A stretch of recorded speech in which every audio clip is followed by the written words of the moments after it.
Welcome to Man in America. I'm your host, Seth Holhouse.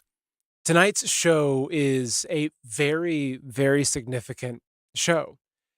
Perhaps you've been following what's happening with Fort Knox, with the gold coming back to America from the Bank of England, and a lot of other massive news surrounding a financial reset.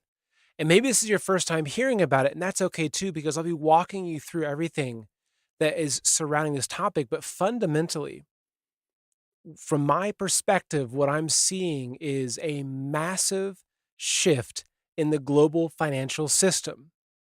Now, for those of us that have done some research on why our country is enslaved, why is our debt at 35 trillion, we've come to the conclusion through, some pretty easy research that we have this thing called the Federal Reserve, and the Federal Reserve isn't federal, right? It's a private bank owned by bankers and elites and very, very wealthy people.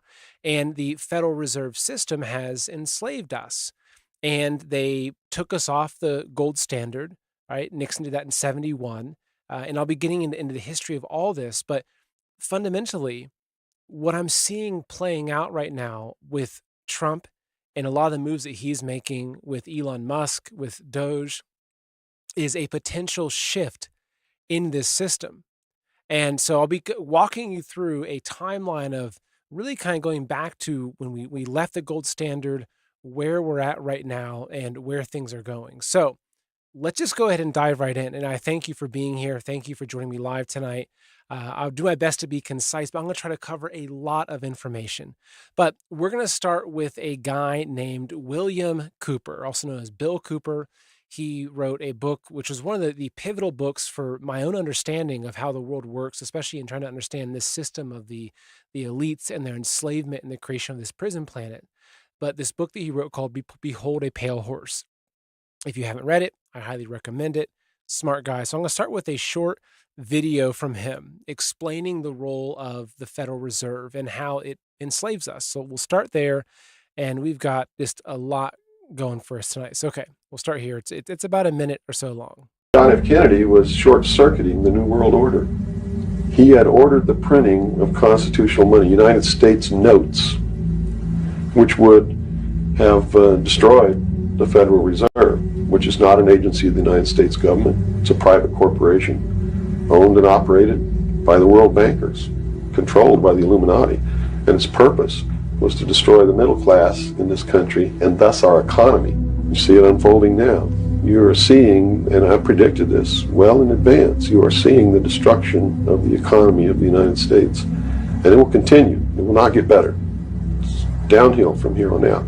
Unless we nationalize the Federal Reserve, lock up the criminals who own it, cancel the debt, which will then bankrupt the Illuminati, which is exactly what we ought to do, print constitutional money, which cannot be usurped, which cannot lead to our destruction, and go back to what we're supposed to do, and quit contracting for benefits. We're escaping from the laws of nature, and there's a terrible consequence for that. You can't contract for somebody else to keep you alive. You have to be responsible within your life to keep yourself alive. And if you can't do it, then you have to die. That's the law of nature.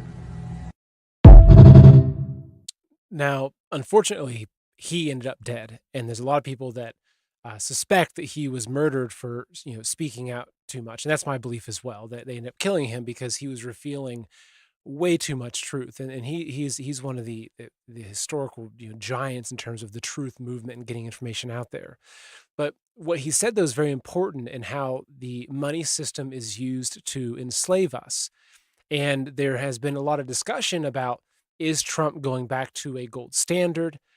Is the world monetary system shifting in a way that there's a purposeful devaluation of the dollar?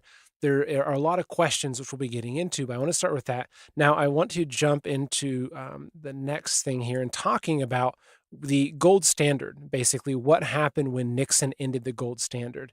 So I've got a video for you here. This is a short video. This is the announcement of that Nixon made when he quote, temporarily suspended the gold standard. This is August 15th, 1971. The strength of a nation's currency is based on the strength of that nation's economy. And the American economy is by far the strongest in the world. Accordingly, I have directed the Secretary of the Treasury to take the action necessary to defend the dollar against the speculators. I have directed Secretary Connally to suspend temporarily the convertibility of the dollar into gold or other reserve assets, except in amounts and conditions determined to be in the interest of monetary stability and in the best interest of the United States. Now, what does this action, which is very technical, what does it mean for you? Let me lay to rest the bugaboo of what is called devaluation. If you want to buy a foreign car or take a trip abroad, market conditions may cause your dollar to buy slightly less. But if you are among the overwhelming majority of Americans who buy American-made products in America, your dollar will be worth just as much tomorrow as it is today. The effect of this action, in other words, will be to stabilize the dollar.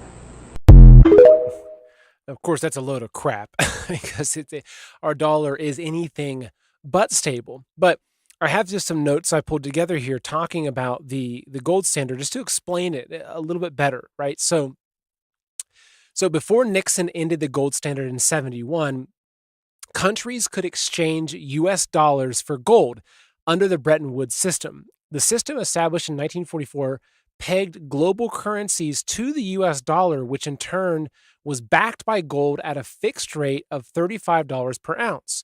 Foreign governments and central banks could redeem their U.S. dollar reserves for gold from the U.S. Treasury. However, by the late 60s, the U.S. had printed too many dollars, especially to fund the Vietnam War and Great Society programs, without enough gold to back them. This led to a gold drain as countries, especially France, started demanding gold in exchange for their dollars. So to stop this, President Richard Nixon temporarily suspended the convertibility of dollars into gold on August 15th, 1971, effectively ending the gold standard and leading to the modern fiat currency system. So when the Bretton Woods system was established in 44, right, which pegged the global currencies to the US dollar, at that time, the US dollar was backed by gold, right? There was a gold standard. So what that meant is that you had not just the confidence of the US dollar, but the confidence that that dollar was exchangeable for gold, because the US dollar, after it was taken off the gold standard, became a fiat currency, meaning that it was fake, right? It was monopoly money. That, look at the fact that we're at $36 trillion in debt. So they can print unlimited money to fund their wars or whatever they wanted to. But before then, so when the Bretton Woods agreement was established, what it meant is that, let's just say that you had $1 million. Let's just say that you were, let's just say you're Switzerland or a foreign country, Germany. And say you had $1 million, right, in your dollar reserves, and you wanted to exchange that for $1 million in gold. It was an equal ratio, right? So you could exchange it and you could get gold out and you could, give back to the United States government. So that was a great way in building confidence in the US dollar. However, as they started printing more and more dollars to fund our wars, it started to become apparent that that could no longer happen.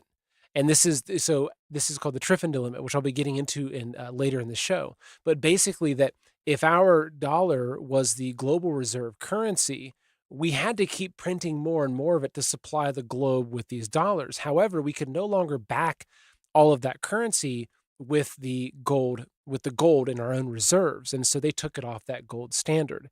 And that's when inflation, really started taking off. And now I just saw something, I think that the dollar has lost like 54% of its value since 2020. I think what I saw, that if something costs, I think it was $100 in 2020, that it now costs like $184 or something. I mean, it was even in 2020, that's how much the dollar has lost its value, let alone you go back 50 or 60 years ago. I mean, I talk to my parents and they'll tell me, oh yeah, our first house we bought in the 80s was $35,000. It's like, oh goodness, my first house I bought as an adult, I think back in 2012 or 13, was $240,000.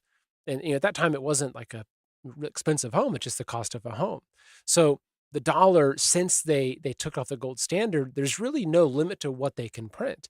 I mean, you could literally go there and just keep pressing 0, 0, 0 and keep inflating the money supply and using that money. But because of the Bretton Woods Agreement, and which forced a lot of these other nations to hold our dollars as the global reserve currency to back up their own currencies, that gave the dollar a lot of confidence globally, especially when you get into the agreement, the petrodollar agreement, where the agreement with the oil producing nations was made to make sure that oil could only be purchased in US dollar. And so that was another way of forcing countries to hold the US dollar. So something has been happening though. And one of the big shifts has been represented in the fact that central banks around the world have gone on an absolute gold buying spree. So a lot of this shift signals a loss of confidence in the US dollar, because instead of nations and central banks just say holding US treasuries or holding the US dollar, they're now dumping the US dollar and they're stocking up on gold, right? So here's an article, just a quick article looking at that. This is from the end of 2024, saying gold could jump 11% next year as central banks ramp up their buying spree. Continuing, so gold prices could hit $3,000 an ounce by next year, which basically we're there. Central banks have increased gold purchases fivefold since 2022, boosting demand. Emerging markets and investors seek gold as a safe haven amid policy uncertainties. So again, this is happening. Now, recently what happened, which I did a couple of different shows on this, is the Bank of England, which is supposedly has a massive holding of gold bullion, where okay, how it would work is, let's just say that you are a financial institute, or you're a company, or say you're a wealthy family with a family wealth fund. You might say, hey, Bank of England, tell you what, we're going to give you 1,000 ounces, or whatever the amount is. Let's say 1,000 ounces of gold. Now you're going to hold our gold for us in your vault. However, we have the certificate saying that when we want that gold back, that you have to give it to us. And typically, the Bank of England had a gold delivery that would, the process would take a couple of days. If you went there and say, hey, I want my 1,000 ounces, they'd say, okay, a couple of days later, you get your 1,000 ounces. Now, earlier this year, what happened though, is that the Bank of England changed that from 3 days to 4 to 8 weeks. And a lot of people started freaking out and saying, wait, hold on. Why is it taking 4 to 8 weeks to get my gold where it used to be 3 days? And there was a lot of speculation of, is the Bank of England running out of gold?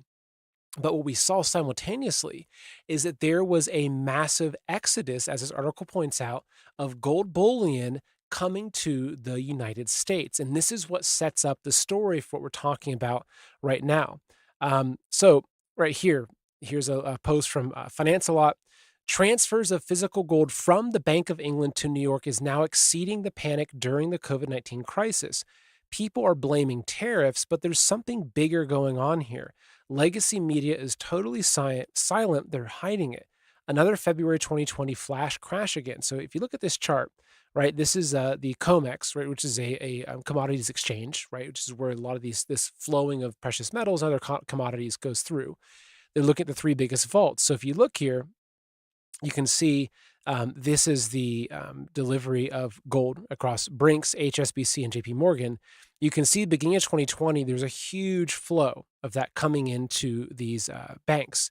It dropped off again. Now you can barely see, it's just starting to see on the very edge there that we're now exceeding the 2020 levels. So there is a lot of gold that's coming back into the United States. And this has raised a lot of questions. People have been speculating, is it the Treasury buying up this gold? Is it the Fed buying up this gold? Is this in preparation to go back to a gold standard? Is the gold being repatriated, right? Meaning, is it coming back into our country? So there's a lot of questions about it, but here's a great little video. It's 1 minute 34 seconds of a woman highlighting, explaining this, exactly what's happening. So again, 1 minute 34 seconds, I'll let her explain this for you. Something big is going down on Wall Street that could impact all of us, and they are doing their best to bury it. In case you missed it, there is a scandal rocking the Bank of England, but this impacts everyone, American and abroad, and I'll explain why.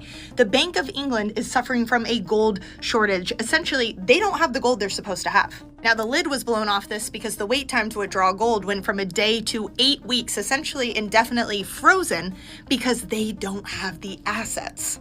So where did they go? Where is the gold? Well, supposedly, the majority of it has been shipped to New York. But the reason why doesn't make any sense. Supposedly, it's to avoid tariffs. But there never were tariffs on gold in 2016, and President Trump said he won't do any now. But that's not all. The math itself doesn't add up. 393 metric tons was sent to New York, but the Bank of England is supposed to have over 5,000 metric tons. This is less than 10% of the supposed total reserves they have. Where is the gold? This isn't musical chairs. You either have it or you don't. So Bank of England could well be lying about the amount that was sent and why it was sent. Because here's the kicker, there hasn't been this much total gold stored in New York as there was in 2020, and at that point, everyone thought the world was ending. Today, people are optimistic. As much as you can be, but more than 2020. But what does that tell us? What do those in power know that we don't? Something big is coming, and they are preparing by shifting their gold around. That's all we know right now. But mark my words, they're preparing for something. And that's the key. And that's what I'm trying to understand here. What are they preparing for? Why is it over the past couple of years, central banks are buying more gold than they have throughout history? Why is that happening? That these central banks are amassing large stockpiles of gold? Why is it that BRICS nations, especially China, Russia, other BRICS nations are amassing record levels of gold? Now, under Biden, we didn't see any of this happening in the United States. There was no repatriation of gold coming back to America and under Biden, which you could argue that he wasn't really doing the best for America during his 4 years.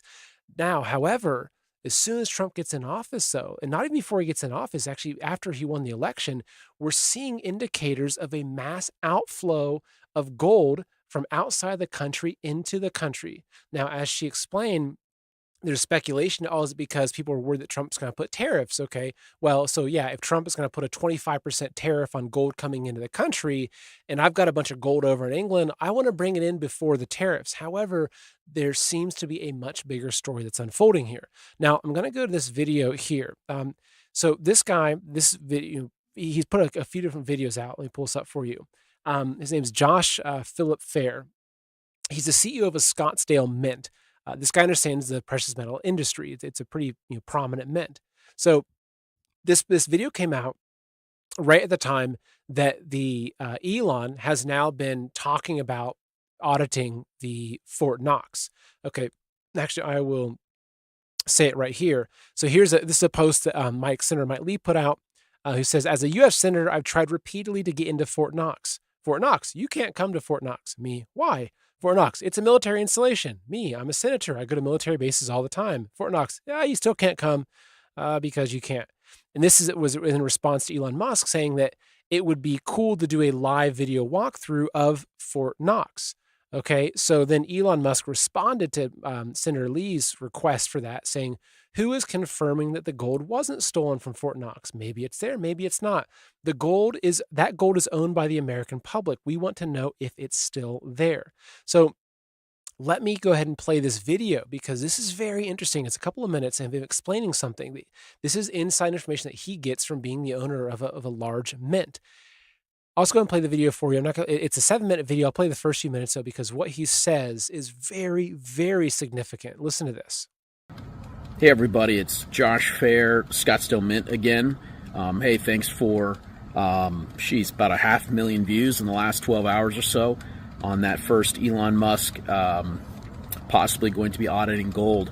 Wanted to follow up with part 2 here, getting quite a bit of questions. So I don't have all the answers, but I'm just going to go with what I think is essentially going down. So a lot of people say the gold's not there. And what happens when the audit shows that there is no gold there? And while that's quite the possibility, I don't think Trump likes to fail at pretty much anything, and neither does Elon. And I'm going with firsthand experience here, firsthand knowledge. They have been flying gold into the United States out of Europe and mainly London. I know this for a fact.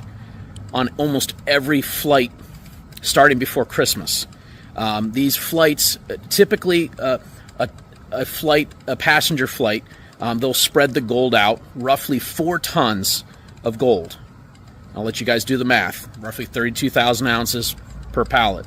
They'll spread that out across the cargo. If the plane is full, as most of it was leading up to Christmas because of holiday travel, they could only get 2 tons. So if almost every single flight is that much gold coming in, and I know this firsthand from all the armed carriers. Guys, I work with these companies. I know them. In fact, one of them is going to be leasing space for me in my new facility in Wyoming, and handling gold coming in from both Europe for clients coming in and out. So I know this firsthand. So this amount of gold has been coming here.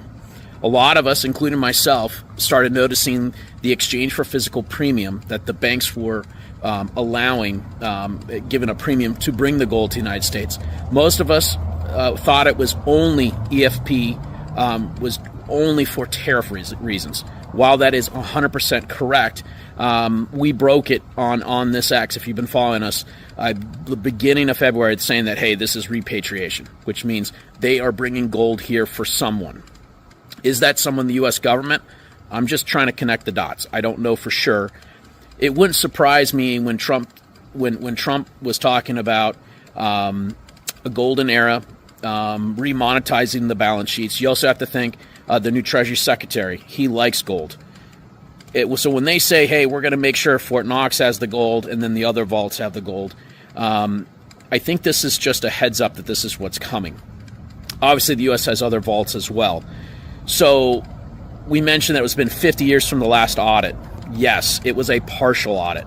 It wasn't a full extensive audit. You got to go back to another 20 years prior to that. I think it was early 50s, 53 perhaps, that we've had a full audit. So it's time to do a full audit. A lot of these gold bars, folks, from, if we go back to like the World War II era and beyond, they were at different weights and purities. So some of these specs were, at the time, they were like a 295, so 99.5%. Now the standard for the U.S. government and most delivery is 395. Most of us are also familiar with 49s. So some of this metal needs to be refined, perhaps, but it doesn't change the amount of gold that would be in that bar. You just do the multiplication. So that said, I don't think that they're going to fail. They are here to win. So if I'm a betting man, I'm going to guess that they've been short the gold. Was the gold perhaps encumbered? There's a lot of discussion about that gold being encumbered, whether it was through the Vatican, London. I don't know. You know, there's so many different concepts and theories out there. While I don't know, what I do know is that the amount of gold coming to the U.S. is record. A lot of that gold is showing up in the COMEX, so you clearly know that I'm not just making this up out of thin air. A lot of you who are watching me, and I think that's why my X account is growing, was just talking about things before they were happening, and you're seeing just insane amount of gold hitting the COMEX. I mean, historic record amount. And you're seeing reports out of Korea. You know, they're stopping selling. The Korea Mint is stopping selling both gold and silver. So what is going on?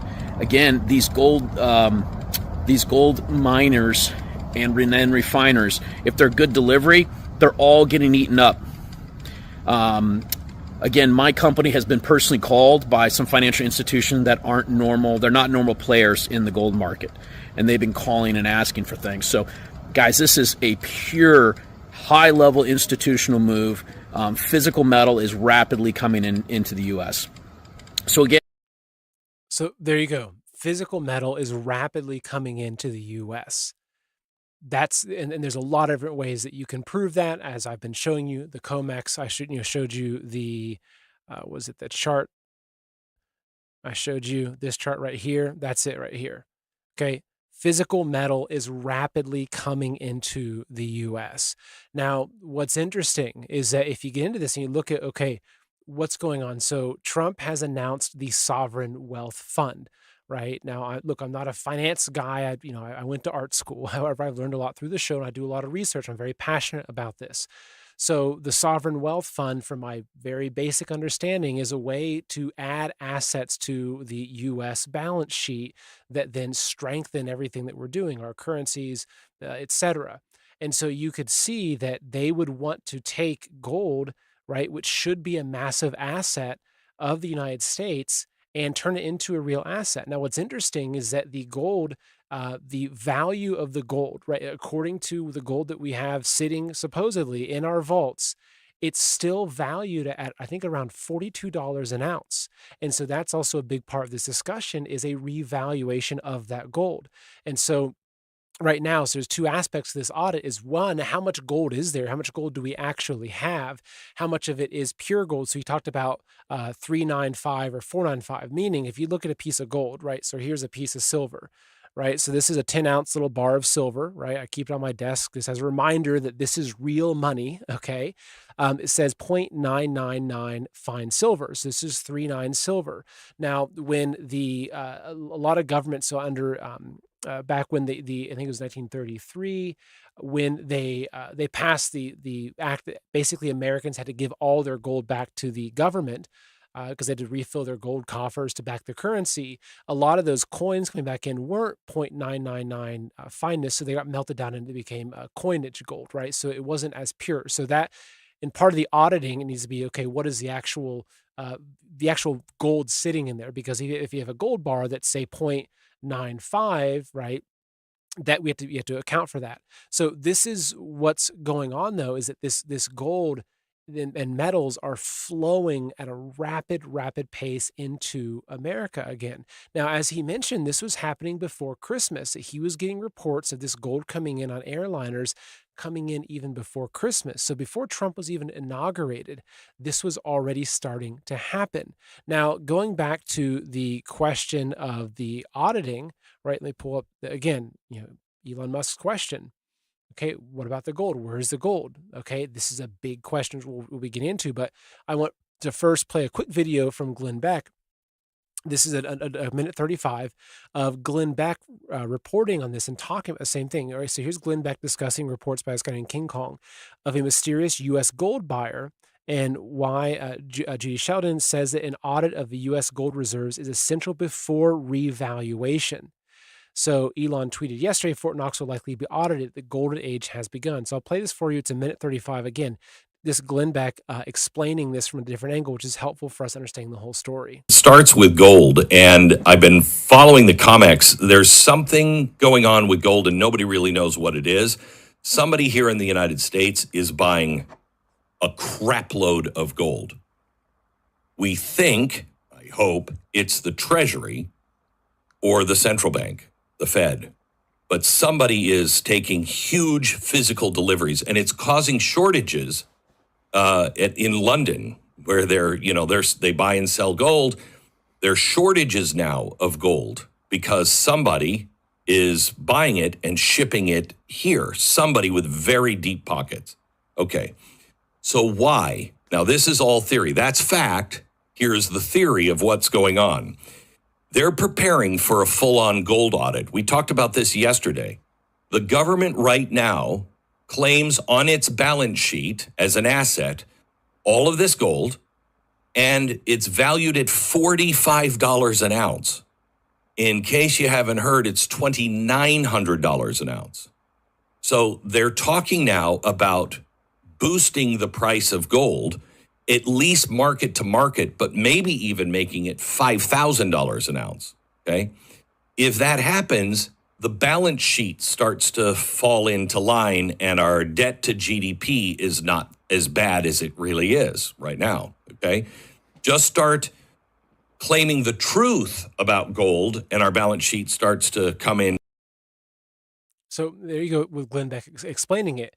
But one of the questions, though, is, and this is one of the biggest discussions of people that understand the role of the Federal Reserve and are questioning whether we actually have the gold, is the gold in Fort Knox? Is this one of the reasons why there hasn't been an audit? So I'm now going to take us to, there's a guy named William Krill, or Bill Krill, who released a documentary. It's a 3.5 hour documentary. You can find it on YouTube if you search for Money Masters documentary. It's a 3.5 hour documentary. I'm going to play a small clip from it where this guy, it was in the 90s, that he researched, and he was very, very well connected to try to understand where the gold went. Now, it's kind of shocking to watch this. So I'll play this for you now. This is a 4.5 minute long clip. I'll full screen it for you, but this brings in a very, very important part of this overall story is what happened to all of the gold. Now, according to William Bill Krill, in his research, the Rockefellers basically helped manipulate what was happening with the gold within Fort Knox and other vaults to allow wealthy European buyers and families to buy this gold at heavily discounted prices. So basically, what this points to is that early, I think potentially back in the 70s, that the Rockefellers helped facilitate the theft, basically, of America's gold reserves and that gold being sent overseas. So you can see that America has been gutted and gutted and gutted over and over again by these bankers. So of course, part of that would be, okay, how can these elite bankers steal all the gold that America has, which at one point was, I think, the world's largest collection of gold. So I'll play this for you. It's 4.5 minutes because this is very, very important for understanding the overall equation that we're talking about here. Naturally, gold prices immediately begin to soar. 9 years later, gold sold for $880 per ounce, 25 times what the gold in Fort Knox was sold for. One would think that eventually someone in the government would get wind of what was happening and blow the whistle. The largest fortune in the history of the world stolen. Shades of the old James Bond film, Goldfinger. Well, as a matter of fact, Ian Fleming, the author of the James Bond series, was head of the British counterintelligence service, MI5. Some believe in the intelligence community that he wrote much of his fiction as a warning, as many authors of fiction do. If the removal of all the good delivery gold from Fort Knox can be viewed as a deliberate raid on the U.S. Treasury, then such an operation might well have been years in the making, namely 40 years. Certainly enough time for Fleming to get wind of it and try to prevent it. So just how did the story of the Fort Knox gold robbery get out? It all started with an article in a New York periodical in 1974.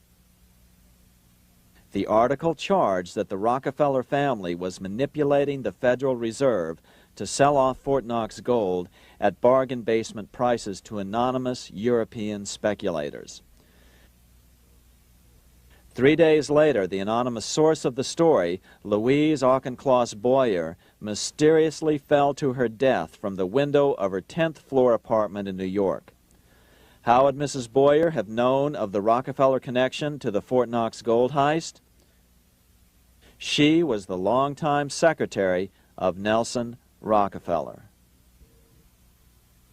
For the next 14 years, this man, Ed Durrell, a wealthy Ohio industrialist, devoted himself to a quest for the truth concerning the Fort Knox gold. He wrote thousands of letters to over 1,000 government and banking officials, trying to find out how much gold was really left and where the rest of it had gone. Edith Roosevelt, the granddaughter of President Teddy Roosevelt, questioned the actions of the government in a March 1975 edition of the New Hampshire Sunday News.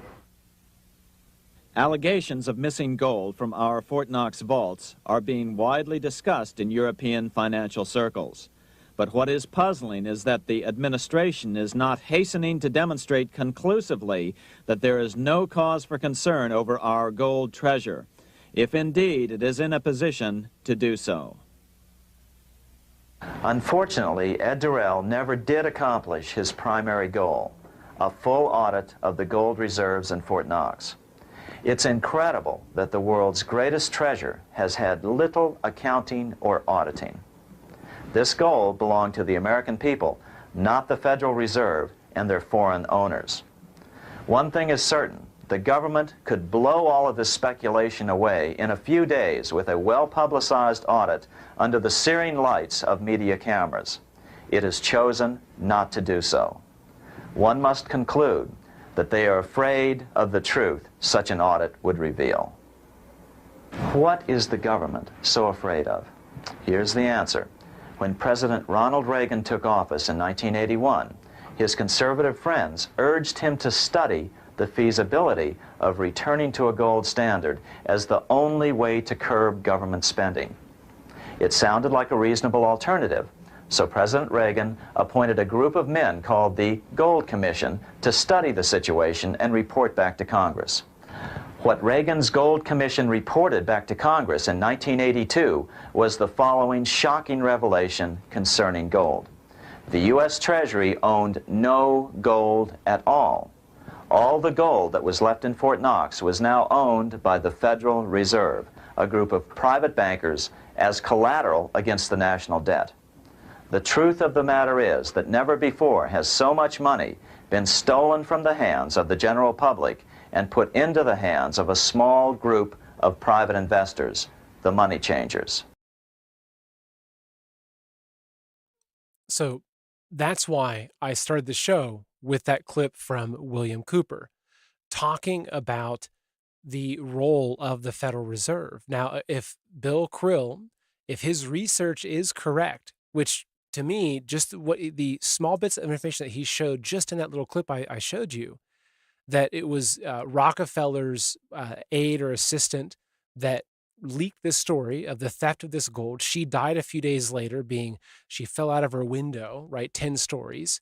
And then it was later, we had, I think it was one of the other president's daughters questioning this, that you can see that there's a lot of information that suggests, was this gold stolen? And was it then taken out of the country and put into the hands of the bankers? Specifically, a lot of it going probably to the Bank of England, which is really the main financial hub of the European banking cartels. And so the question that I have is Trump going through a process of bringing all of that gold back to United States to then go back to some form of gold standard, whether it is again, maybe it's a process of getting rid of the US dollar as we know it. Maybe it's a process of devaluing the US dollar through inflation so that we can offset the trade imbalances, which I'll be getting into next. But doesn't matter what way you look at this, there's something big going on here. And that's what I'm getting to with this, is that I don't have the exact answer. I don't know exactly what's happened. I think very few people do.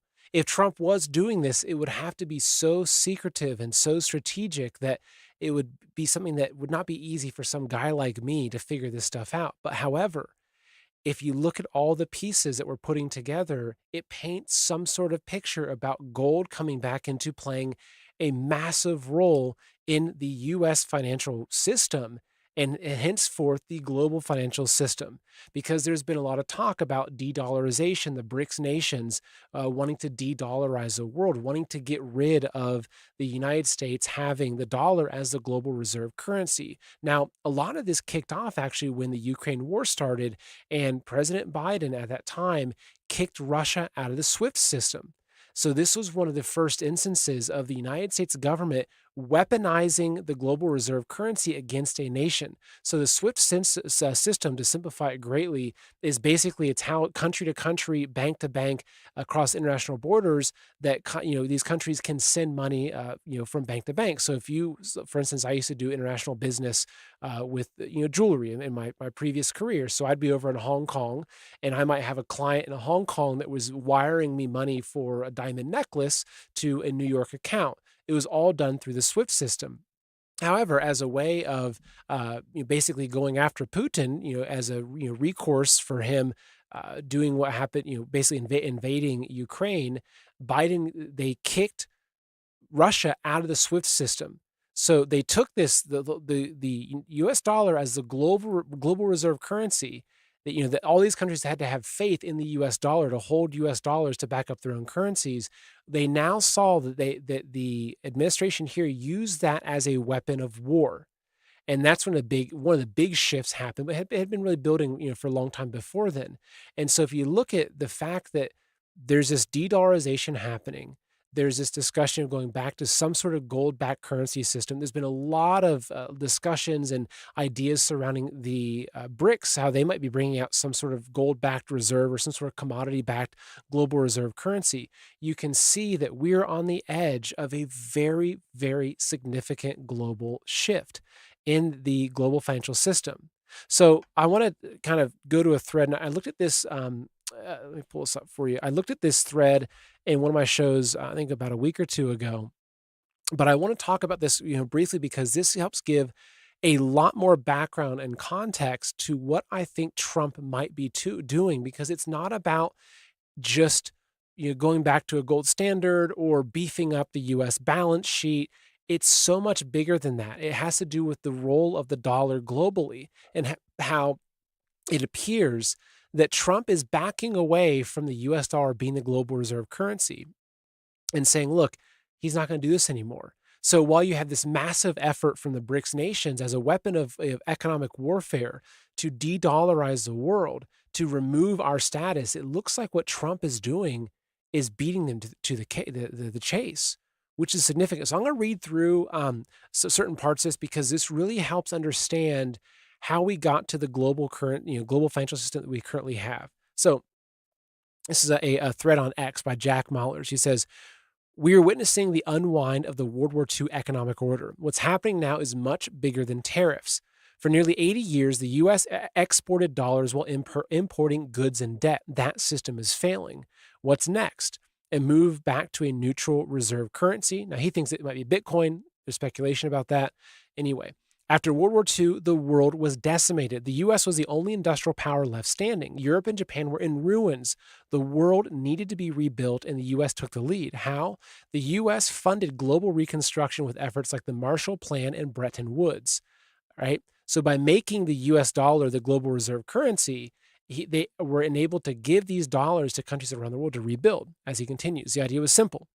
The U.S. would buy foreign goods, run trade deficits, send dollars abroad, and let other countries produce stuff. In return, other countries would use the dollar as the global reserve currency, accumulating U.S. debt as their savings. In essence, the world gets dollars, the U.S. gets goods. So here you go. This is a little chart showing that the dominance of manufactured goods in the U.S. trade deficit. And you can see here that this is going from 1990 to 2022, that before, like the darker area there, that was our total goods exported. And the red part was the imported, right? And so it's got to simplify things. But basically, that our trade deficit has gone completely upside down, where we are importing way more than we are exporting. So it says the system did what it was supposed to do and fueled decades of global growth. Japan, Germany, South Korea, and eventually China all industrialized by producing goods for Americans. The U.S. kept printing dollars, and the world kept accepting them because they sort of had no other choice. The issue was this wasn't sustainable. Printing pieces of paper and not doing any real work couldn't last forever. The U.S. was sending dollars out while manufacturing left the country. Over time, the U.S. became a consumer, not a producer. Here you have a good chart explaining China's rise to manufacturing dominance, where back in 2004, that China was only 8% of the global manufacturing output, whereas America was 22%. 2018, America's dropped down to 16% and China's at 28%. So there's a huge shift there. The United States is no longer the massive machine of global exports. It's become China. So in summary, the problem is the U.S. can't run permanent trade deficits forever. The U.S. deindustrialized itself, manufacturing jobs gone, middle class crushed. Meanwhile, China rose by taking over global production. All the while, the U.S. racked up $35 trillion in debt, and other nations began to question the system. Why hold U.S. debt as reserves while the USD loses value? It's a good question, right? If they're printing trillions and trillions of dollars, what happens when you keep pumping money into the system? Well, the money becomes less valuable. And so these other countries are saying, look, okay, so you no longer are backing your currency with gold. You're now using your currency as a weapon against us, and you're printing so much currency that the money that we're holding to back our own currency, because the US dollar is a reserve currency, is worth less and less and less. They're not going to have it anymore. So this is where the Triffin dilemma comes in. If the US dollar is the global reserve, the US must run deficits to supply the world with dollars. But doing this hollows out the domestic economy, forcing the U.S. to import more than it exports. The global demand for dollars keeps the dollar artificially strong, making U.S. goods less competitive and pushing manufacturing overseas. It's a trap, and finally, it's failing. It's called the Triffin Dilemma. A nation that issues a global reserve currency will damage their export economy. This is why the U.S. needs to reshore production and weaken the dollar. If the U.S. wants to bring back manufacturing, it needs to make American production competitive again. This means two things. One, tariffs, which you see Trump doing that a lot. Force companies to stop offshoring production. Two, a weaker dollar. Make U.S. exports cheaper and more attractive. This is exactly what Trump and this new administration is pushing for. You see, tariffs are not just about trade, they're part of a larger strategy to shift the U.S. economic model. A weaker dollar makes U.S. exports more competitive and also helps inflate away its debt. Okay, now it gets into the problem with the Fed and basically how Trump can force the Fed by doing this, by basically kind of bringing us into a recession, forcing Powell to cut rates, which is what he's really doing. All right, so what he's saying is that by pushing tariffs and other economic pressure, Trump can manufacture a mini financial crisis if Powell doesn't play along. He'll have to act. So the Fed doesn't want the death of Pax Americana, so eventually they'll cave and cut rates. That's when the dollar weakens and the real devaluation begins. Trump knows this, by the way. At the same time, it's no secret the rest of the world is moving away from the dollar. China, Russia, and even Saudi Arabia no longer want to rely on the USD for trade. The BRICS nations are exploring alternatives. Countries are selling U.S. treasuries and reducing their dollar reserves. This means they're going back to a neutral reserve currency system one way or another. So again, this is what I'm talking about, how they're selling off U.S. treasuries and how a lot of these banks are now stockpiling gold. So again, this is another instance that points to what I believe is that not just the United States, the world is going back to some sort of gold or some sort of gold derivative. There's different ideas about it. It could be crypto, could be crypto based on gold. There's a lot of different speculation. My personal feeling is that I don't trust crypto personally. Gold and silver have had value for thousands and thousands of years. They will never go to a zero value, especially considering manufacturing needed for it. So there's a lot of indicators that point to that the global system is returning to some sort of a commodity-backed currency as the global reserve, right? Which makes sense. Wouldn't it be a lot better instead of the USD being the global reserve if just gold was the global reserve, and that countries and central banks, they back their currencies with gold? It would fix so many of these issues that we're seeing right now, like so many issues. So he says, historically, global reserve currencies were neutral assets like gold under the Bretton Woods system. So again, zooming out, we're watching the global monetary order reset in real time. The World War II economic model is breaking down. The U.S. is reshoring and weakening the dollar. The world is de-dollarizing. The Fed will be forced to cut rates. The U.S. will inflate away its debt. So this is, again, another indicator of seeing, if you look at the bigger picture, why is Trump doing this? Even the idea, do you think it was random that Elon Musk is now talking about auditing Fort Knox? Was that just some random, Elon Musk just happened to respond to some comment on Twitter and, hey, how about the Doge now goes and audits the Fort Knox or audits the other vaults that the United States has? I don't think it was a coincidence at all.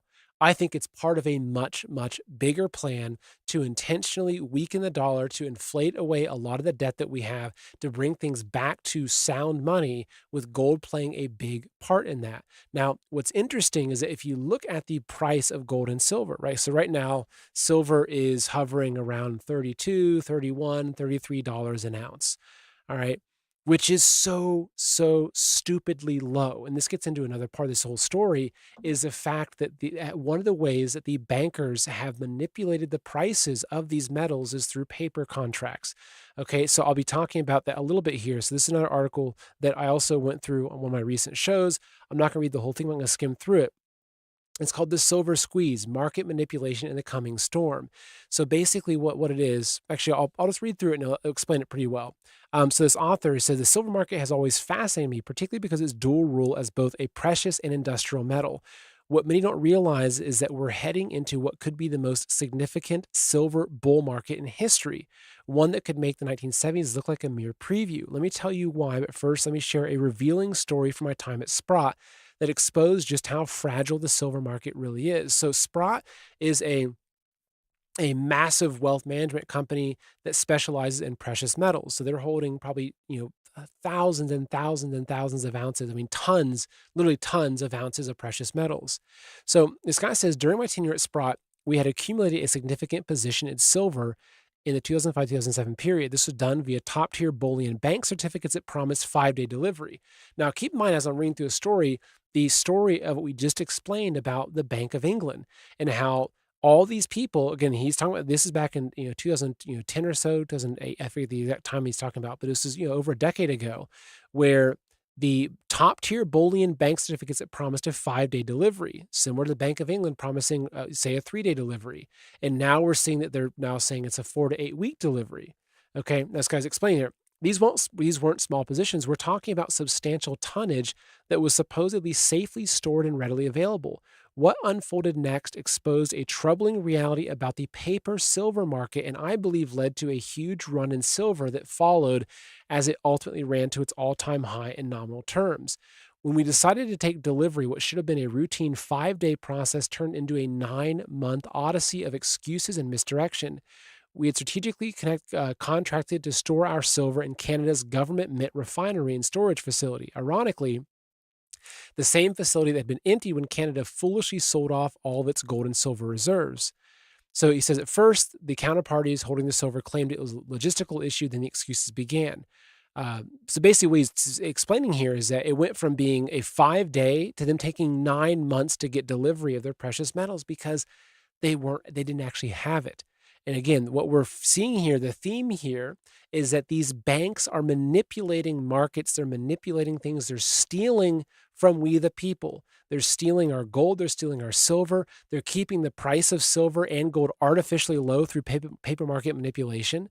And so this is what we're seeing, though. And the reason why this guy's talking about this massive bull run in silver is because if you look at the silver market being manipulated and the gold market being manipulated, what they've done, and I'm going to simplify this greatly, is that they have paper contracts, right? So say I took this 10-ounce bar of silver and I gave it to this bullion storage bank. Okay, here's my 10-ounce bar of silver. They say, okay, hey, here's a certificate saying that you own a 10-ounce bar of silver. We're going to keep it in our vault for you. The problem is, though, similar to fractional reserve banking, where you say you put $10 in your local bank, well, the local bank actually goes and plays with that money and does all kinds of stuff. And you might have 100 other people that also think that their same $10 is sitting in the bank, but there's only $10 in the bank. Okay, that's fractional reserve banking. Right? What it means is that the reserve the banks have to keep on hand is a fraction of what you've even given them. The same thing is happening with the precious metals markets. So I'm saying, hey, here's my 10-ounce bar of silver. You're going to keep it for me. They say, okay, hey, here you go. Here's your contract that says that we owe this to you. You can request it. We'll take up to 3 days. What happens, though, if they take that and say that there's 100 other people that also give them 10 ounces of silver, and say the bank, though, what they're doing is that they're only keeping one of those 10-ounce bars of silver, and the other 99 10-ounce bars of silver, they're going and they're doing things with. They're selling them off. They're trading. That they're doing commodities, all kinds of other exchanges that are based on this. That they're getting into derivatives, and what it means, though, is that what they can do is they can create an artificial supply of silver that doesn't actually match what is happening in reality. Now, there's a lot of speculation about what should the real value of silver be. Should it be, right now, again, it's $32 an ounce, which is peanuts. Peanuts. There's a lot of people saying that silver should be over $500 an ounce, over $1,000 an ounce. But let's take a look at, here's one example of this. This is a person, make gold great again. As the mainstream catches up to the seriousness of the gold crisis, here's a friendly update on the paper to physical gold ratio. So according to this person's research, this guy's looking at right now that for 1 ounce of gold, there are 128 paper ounces. I'm sorry, I can pull this up for you. Okay, so for 1 ounce of gold, 128 paper ounces, right? Through futures, options, swaps, forwards, derivatives, and ETFs. So this is one of the ways they've been able to keep the price of these metals suppressed, is they keep artificially inflating the supply of the actual metal by all these paper contracts, all these futures, options, swaps, forwards, derivatives, ETFs. It's a way of creating this massive supply of paper silver or paper gold that actually doesn't match what's in the actual vaults. Now, again, what this guy said, hypothetically, gold's price per ounce, if all the paper was converted to physical, would be $371,000 per ounce, right? That's if they got rid of all the paper, all the lies about this, and they got back to just ounce to ounce. And if it was 1 ounce of gold was equal to 1 ounce on paper, the actual gold would be worth over $350,000. So this is why in this other article here, this guy talks about the silver squeeze, the market manipulation, and the coming storm. And this is a whole other issue, is because if this starts to break out, if more people start losing confidence in whether their bank actually is holding their metals, if more people start demanding to have physical possession of their metals, what they're going to find is that the bank can't actually deliver their physical metals. Now, I know that a lot of folks have done, say, an IRA transfer where they've moved their IRA into physical bullion and there's a third-party storage facility. This is different. So those storage facilities, if you've done it properly, right, which is really important if you're working with a company that does IRA transfers, that you know that your physical silver is sitting in a divided vault that you can go look at. So say you had $100,000 in your IRA and you wanted to move it into silver without paying to pull it out of your IRA because you're heavily taxed for that. There's ways that you can do that and you can move it into physical silver. But the thing is, you do it properly and that physical silver is literally sitting in that vault. You can go look at it. You can go count it. It's yours. It's different than these paper contracts. And so what we're seeing, and what there's a lot of speculation about, is that the fact that gold and the fact that the Fort Knox audit and all this is now coming to the fore, people are talking about it now. And the fact that I'm doing shows like this and I'm telling people, hey, look, if you want a bunch of silver ETFs or you want a bunch of paper silver, go get your physical delivery. Go get that, because if enough people do that, they're going to realize that the banks, just like with our dollars, have been running a giant Ponzi scheme. And one of the things they've been doing with this giant Ponzi scheme is artificially suppressing the prices of gold and silver. Again, according to that guy's little graph there, he thought that it could be worth upwards of $371,000 per ounce. Now, I don't think it's going to get to that because that's including futures, options, forwards, derivatives, ETFs, etc. However, I can tell you that gold would be worth far more than $3,000 an ounce and silver would be worth far more than $30 an ounce. And here's another example of kind of looking at this. So if you go to US Debt Clock, right? So which is usdebtclock.org. If you've probably seen this before, if you haven't, you should check it out. It's showing in real time all the different debts that our country has. It's looking at the population numbers. But if you scroll down to here, let me zoom in a little bit, and you look on the bottom right-hand corner of this, it actually has the ratios. Okay, so this is a fascinating one. Okay, in the top right here, it says dollar to silver ratio now. Right now, it says the dollar to silver ratio is about $1,100 per ounce. So back in 1913, right before the Federal Reserve came into play, the dollar to silver ratio was $2.67 per ounce.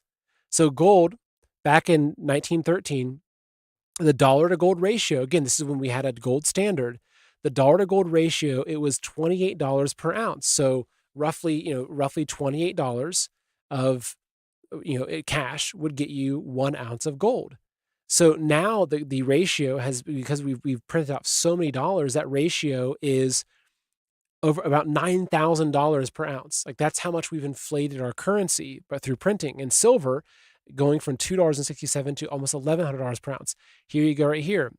Okay, the paper to silver ratio now, 378 to 1. The paper to gold ratio, 128 to 1. This is so significant. This right here shows you this is one of the main ways they have kept the price of these metals down. Why do you think the central banks are buying up precious metals like we've never seen before? I suspect that there's going to be some sort of revaluation. I suspect that the banks are losing control of their ability to manipulate these numbers and to keep these prices artificially down. And actually, going back to the guy that made the video about the airplane, right? He put this tweet out today. He said, people don't own enough physical gold and silver for what is coming this decade. Okay. And this, I have to agree.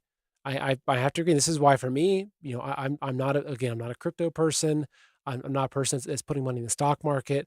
For me, it's this. I want to have this. To me, this is the real money. And based upon everything, and I've been covering this for years, okay? Based upon everything that I'm seeing, it looks like there is some sort of massive reset that's going to be happening. And all of this fiat currency, it has to come to an end. It's a bubble. You can't keep blowing. You can't keep printing trillions and trillions and trillions of fiat currency and expect the bubble to not pop. And when that bubble pops, it's the people that are holding the precious metal, they're people that are holding the physical metal are the ones that are safe. And this is why, for me, that's a big part of my own personal strategy. And if I have a little extra money here or there, it's going into the physical metal, because when that bubble pops, the dollar, a lot of the other currencies, we're going to find out the truth, and the rug will be pulled, and people will realize how valuable these metals actually are. So that is the conclusion of the show. I tried my best to fit a lot of information in there. I could have done 10 hours on this. However, I'm trying to be concise. I don't want to take up more than an hour of your time, but I'm trying to paint the picture that there is a massive shift coming. Now, just as a side note, if you are thinking about buying gold or silver and you're thinking about, look, I used to work in the precious metals industry. I worked in the jewelry industry. That was my gig. I had a scrap buying business. Like I kind of, that was my specialty. I really enjoyed, actually. However, I can tell you there are a lot of crooks out there. So be very, very careful. One piece of advice I can give you is maximize ounces. If someone's trying to, you can calculate, right? There's always going to be a premium. So you're going to pay a premium on every ounce of silver or gold that you buy. The premium on silver could be $5 an ounce, $8 an ounce, $3 an ounce, depending on what kind of silver you're buying. It could be 10 or $15 an ounce if you're buying silver eagles. But if someone is selling you an ounce of silver and they're telling you it's worth $50 an ounce for some reason, that person is scamming you. Do not buy that stuff. Right? Don't buy these special coin. Now, look, if you want to buy a commemorative coin that you want to put up on your wall or keep on your desk, I've got some of those too. They're kind of fun. You'll pay a premium. It's okay.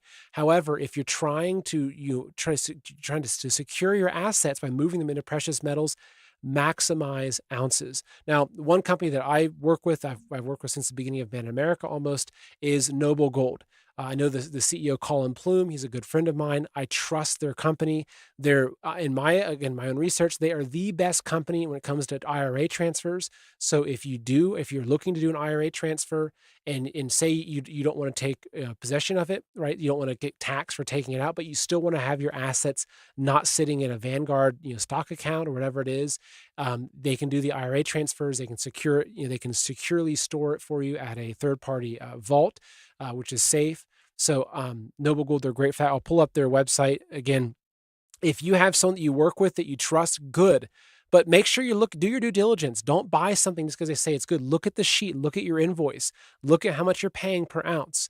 Okay, even Noble Gold, scrutinize them. Make sure you're getting a fair price. Now, again, there are going to be premiums. This is how it works. You can't go buy silver if it's $32 an ounce on spot.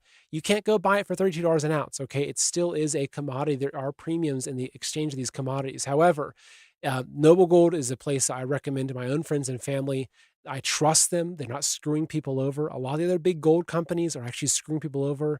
I won't get into that, but it's really bad. So you can go to goldwithseth.com. If you go to goldwithseth.com, it takes you to this landing page here. You can fill out this information and they'll contact you on here, or honestly, just give them a call. 626-654-1906. That's 626-654-1906 is their phone number. They specialize in the IRA transfers. Or if you just want to go and say, look, I've got a cash account. I've got $100,000 sitting in cash. I don't trust it being in the dollar. I want to actually just buy $100,000 in silver, buy $100,000 in gold, and take physical delivery. They do that. They're extremely efficient. They're fair with their pricing. I trust them. Again, it's goldwithseth.com or 626-654-1906. All right, that is the show for today. I hope that you enjoyed that. I'm going to be doing this. I'm going to be covering this stuff even harder now. Like it's so important. I think we're witnessing one of the most significant shifts in the global order that I will have seen in my entire lifetime, and chances are you in your lifetime as well. Thank you for tuning in. If you enjoyed this, make sure you hit the like button or thumbs up button. Leave me a comment. I love reading all your comments, so let me know in the comments what you think of about this topic. If you want me to cover more aspects of this, if I missed something, if I'm wrong about something, please help me, educate me. You're smart. I know that you are. I see a lot of your comments. And also, if you enjoyed it, please share this with a friend. Share this information with a friend, because this is such critical information that we have to get out of there. All right, folks, thank you so much. Take care and God bless.